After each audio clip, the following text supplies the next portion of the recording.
That day, we were prepping for a Vikings game, so I had the ground crew guys move dumpsters into all four corners of the building to collect water that was running off the roof.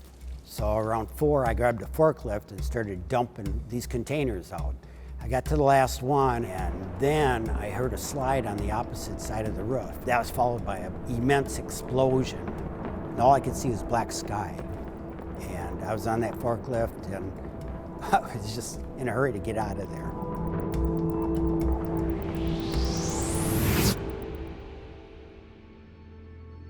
She may not be on any fantasy teams, but Mother Nature is already proving to be a major player in Week 14. Rain and snow wreaking havoc across the Midwest. For the first time this year, guys, we have weather issues.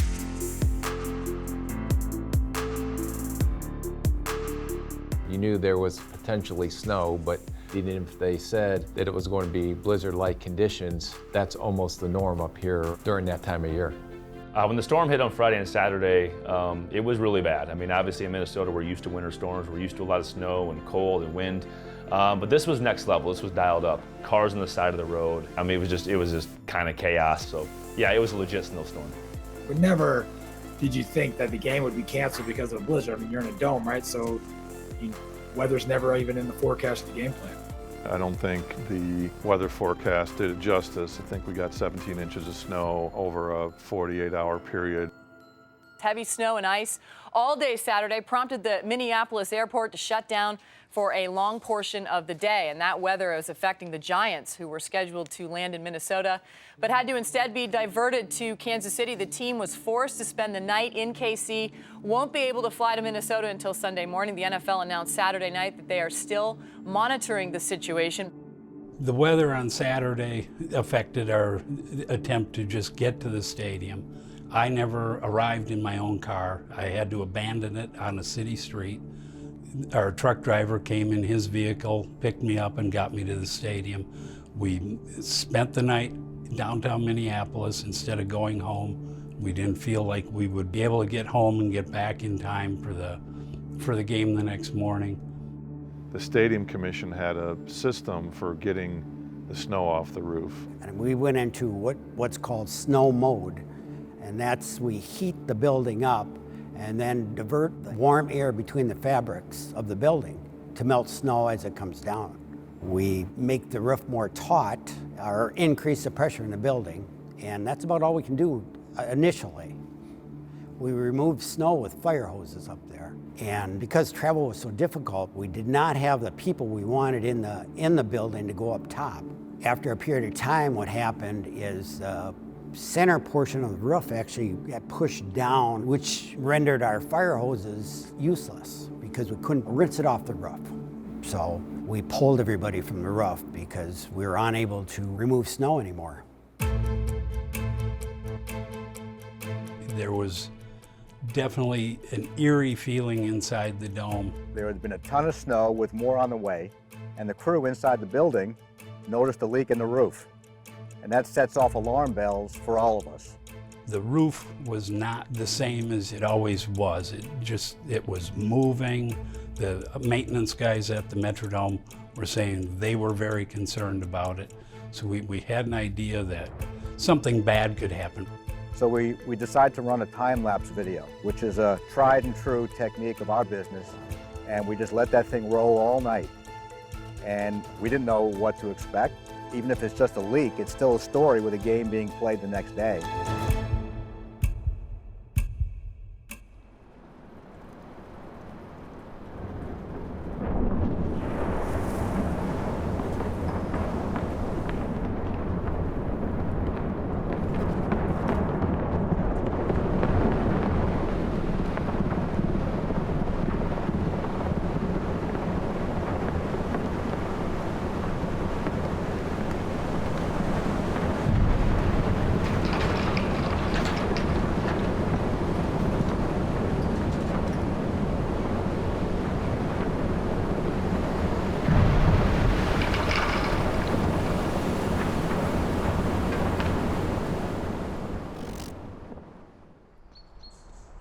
I literally got a call at like 5:30 in the morning from Lawrence Tynes. We played together in Kansas City, And he called me and said, "Hey, Jay, what's up?" I was like, I thought he was messing with me, so I was kind of giving him a hard time. He's like, "Bro, we're in Kansas City.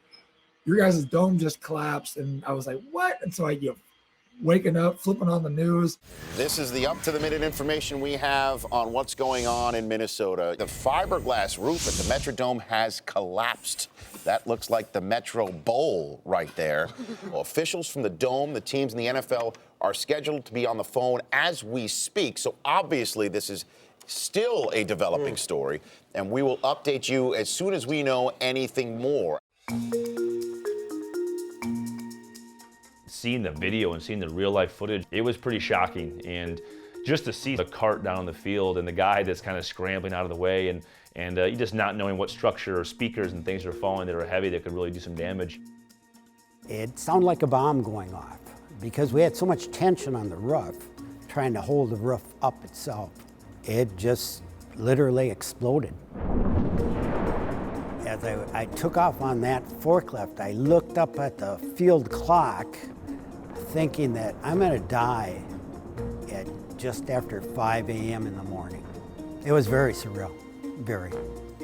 I got a call at home that said the roof collapsed. We were called into the office, so we got together and had our first meeting on where do we go from here.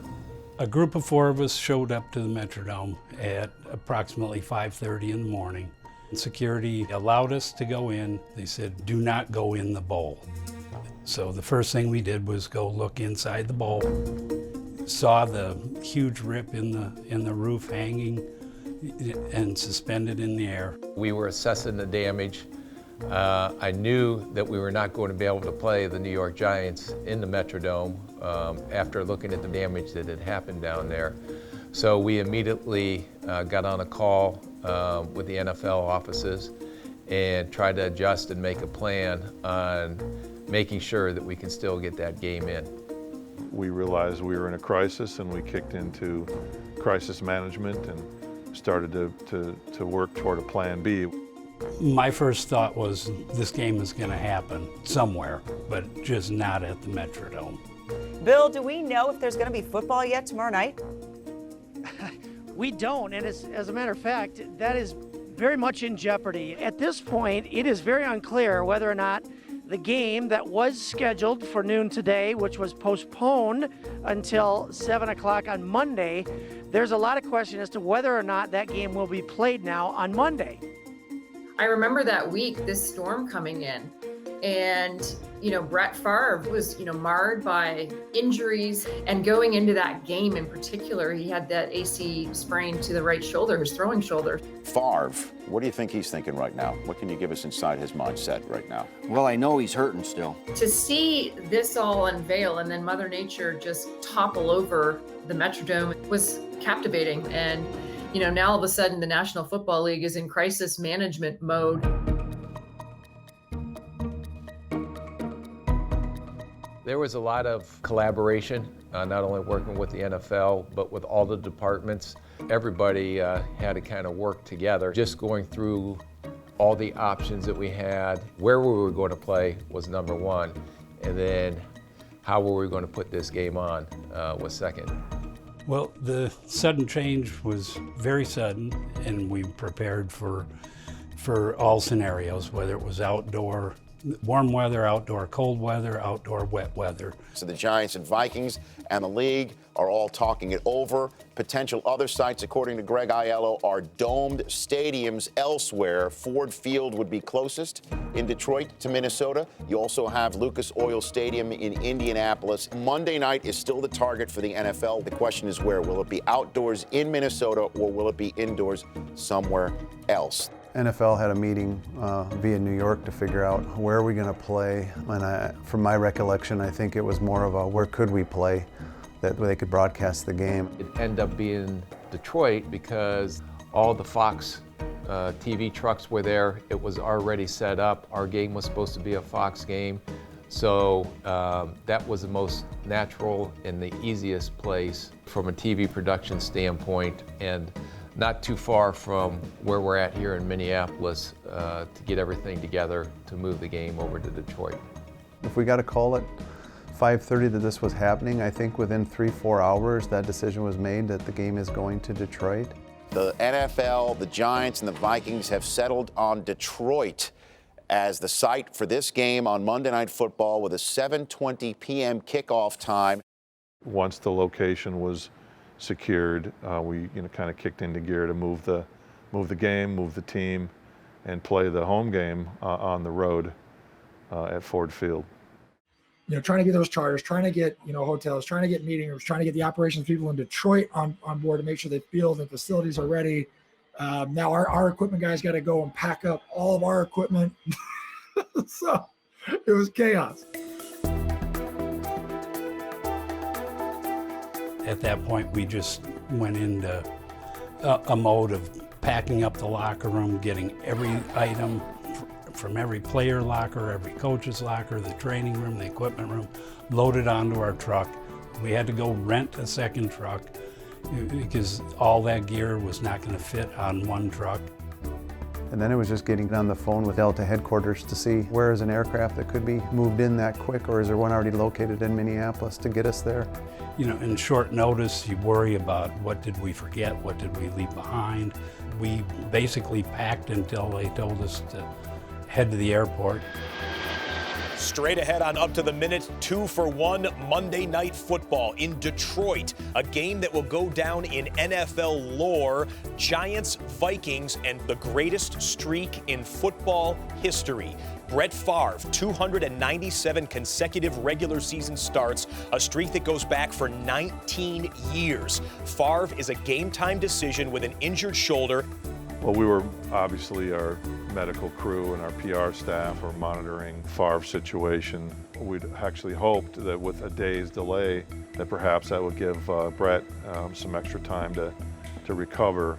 Now I'm looking at information saying, well, this must be Brett Favre's way of getting another day or two to heal. I still remember when the injury deactivation report came out. I actually took a picture of it. It is yet another twist, yet another surreal twist to what has been a very surreal 48 hours involving both the Minnesota Vikings and the New York Giants, with the collapse of the Metrodome roof, with the Giants having to stay in Kansas City when a snowplow on the runway at Minnesota kept them from landing there. Just so many bizarre things have gone into this, but watching Brett Favre on the sideline in street clothes, which we'll get a chance to see later today, I presume, will be the most bizarre thing of all, undoubtedly. What has been kind of a surreal weekend for these two teams. Let's go down to Pam Oliver. Well, Joe, excitement in the air as fans get a unique opportunity to catch an NFL game. I spoke to one fan who was among the thousands who waited out in the frigid temperatures to take advantage of this opportunity. He drove on from Kentucky, actually, when he heard the news. Meantime, the Vikings traveled their own field logo templates, and the paint was still drying a few hours before the game. And this is the scene at about 5:30 when fans were allowed in. It was a mad dash for them to get to their seats. And on game day, it was just a regular game day. The players all came. There was some joking about what was going on and what could happen next, and they all took it pretty much in stride. Brett Favre just wanted some hot dogs when he got to the stadium. He could have cared less about anything else, and he got his hot dogs and he enjoyed them. And tonight they turn to Tavares Jackson to start at quarterback. Well, I think this is an opportunity for Tavares Jackson to show what he can do. Calling Ford Field home for a game was bizarre. The way they handled the tickets, the way they opened the gates and let everybody in, I think it was essentially a free game for folks coming in. And it was weird to look up in the stands. We played the Giants, and to look up in the stands and not have a home color. There was not Detroit blue, there was not Viking purple, there was not Giant blue. It was like black and gray and white, and it was just kind of, nobody really knew who to cheer for. Nobody really had a fan or a team in the race. There were some Vikings fans that had flown over and were a part of that, but it was just really weird. So clearly it's not going to be the same type of makeup we'd see at the Metrodome, but it's going to be very fascinating to see just what kind of home field advantage the Vikings will have tonight. Obviously, we're not the Lions, so it's just quiet on both ends. It's a home game, so you're kind of trying to, feed off some energy of some crowd and some hype, and it's not there. I mean, honestly, the atmosphere kind of felt like the fourth preseason game, and so it was just a weird dynamic. And I think our team in the game and the result reacted sort of the way you think we would. We didn't play well. Here's Bradshaw breaking loose. Touchdown Giants. The difference really has been that the Giants have run the ball well, and the Vikings have not. You know, we went from having a home game and home field advantage into having, you know, an away game and basically a neutral site. And the Giants were playing a road game regardless. So we did not react as well as you would like. And that's the ball game. The New York Giants defeat the Minnesota Vikings 21-3. This is Minnesota Vikings football. When you get into crisis management situations like that, you're so honed in and focused on resolving the issues, figuring out the logistics, getting a hotel, getting planes, how we're going to get all the equipment over there. But when you have the people in the building that we were able to figure out all the logistics on getting to Detroit and putting that game on. Yeah, I mean, I think your hat goes off to just our operations in general. When you look back on it, it was amazing how fast we were able to accomplish it. I wouldn't want to do that every week. Well, we weren't going to play in the Dome the rest of the year. We kind of figured that out after the damage was assessed. So I believe we played Chicago on a Monday night. We had to play over at the University of Minnesota in Gopher Stadium. We had to get snow removal because the Gopher season was over. Everything was shut down, everything was winterized. They were paying people to come in to shovel out the stands because of the depth of the snow. So that was another logistical, I wouldn't call it nightmare, but problem to get that stadium up and running for that next week with our game against Chicago. For the first time in exactly 29 years, the Vikings play an outdoor home game. And of course, we had a major snowstorm to add to the mood here this afternoon. Monday Night Football, Minnesota style! And then the following week, we went to Philly, and like the rest of the the end of the season was going with snow, Philly got hit with a blizzard. But next thing you know, we didn't play till like Tuesday because of snow in Philly. I mean, it was just a hot mess. Welcome to Philadelphia. You know the story. This is the first NFL game to be played on a Tuesday since 1946. I think it was just one of those seasons where you're just shaking your head and you're like, anything that could go wrong will go wrong, right? I think it was very apropos, a very good metaphor for what that season was an epic collapse. But I'll say a resilient group the Minnesota Vikings are, great ownership, and I think it says a lot about an organization that can go through that crazy, chaotic series of weeks and still come out in one piece. Here we go, win on 3, 1, 2, 3, win! When the roof collapsed, aside from getting through our season, it really underscored the need for a new facility in Minnesota. I think it was part of the process on putting in more money into an aged and outdated stadium or building a new stadium.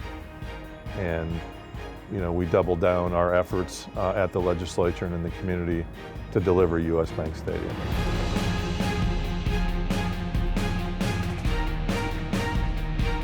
In the end, to end up as US Bank Stadium as our new home, to me is the nicest, if not the best stadium, not only in the NFL, but across the country. And I would stack it up against any of these stadiums around the world. When they gave us a tour, I was just like, this is ridiculous. You know, kids are spoiled these days. But no, it's a beautiful stadium. The city deserves it, honestly, man. It's such a great fan base. Not only the building itself and all the amenities that come in that building, but when we do have fans in there and the incredible atmosphere that creates and how US Bank Stadium has become such a great home field advantage for us has been nothing short of spectacular. Steps into it, pass is caught! Diggs! Sideline! Touchdown! Unbelievable! Vikings win it! Are you kidding me? It's a Minneapolis miracle! You know, for the locals there, they had been clamoring for so many years for a new facility, but there was always this nostalgia to the Thunderdome. Seeing these Vikings teams charge that field, the energy is just electric. And I gotta say, even though it was a crazy year, to be a part of that experience, looking back now as a retired guy, to say you played in this kind of chaotic, crazy year and you were a part of that, and just to put yourself in those memories is pretty cool. The Metrodome was cool, man. It was a sad day to play our last game there. You know, we came out, we were able to get a win at the last time at the Metrodome. I got so many great memories here. It's going to be sad to see it go. But there's traditions, and there's just a feel of some of the old stadiums of you know, all the wars that had gone on in those buildings. And when that dome was rocking, I mean, you could literally feel the vibrations of the noise off the field. So many great memories for myself over the 6 years in that building. It was an amazing place to play.